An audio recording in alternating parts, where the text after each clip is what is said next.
درانو کتونکو السلام علیکم. زه محمد سلمان همدرد د حق غږ پښتو چینل خبري لنډیز کې ستاسو قربا اوس تاسو پام را اړوم د مهمو خبرونو لنډیز. په هند کې افغان سفارت منلي چې هلته د کرونا ناروغۍ د نوي بڼې خپرېدو له پیله راهیسې 10 تر افغانان مړه شوي دي. په دې اړه سفیر فرید محمدزوی ویلي چې د کرونا د لا خپرېدو له امله افغانستان ته د مړو انتقال هم ناشونی دی. دا همداراز غوښتنه کړې ده چې هند ته دې له تګ راتګ څخه د مخنیوی وشي. د امریکا ولسمشر جو بایډن پرون په سپینه ماڼۍ کې ویلي چې له افغانستان څخه د خپلو ځواکونو را ایستل د مې میاشتې په اوله نیټه پیل او د دسمبر تر 11 پورې راوباسو. د زیاته کړنې چې القاعده ډېر ضعیفه شوی افغان حکومت شته او طالبان هم منلي چې بیا په افغانستان کې ترهګرو ته ځای نه ورکوي. امریکایي چارواکو په خپله تازه څرګندونه کې ویلي دا چې په وروستیو کې د نړۍ په ګڼو هیوادونو کې د کرونا نوي څپې ناورین جوړ کړی دي.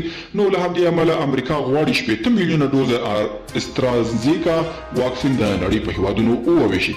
او د پینټاګون ویان جان کربي په تازه څرګندونه کې ویلي د امریکا د دفاع وزارت پلانونکي د ټولو هغه احتمالي خطرونو وړاندوینه کړې او پر وړاندې یې تیاری لري چې د طالبانو له لوري به د ځواکونو د ایستلو پر مهال پیښیږي.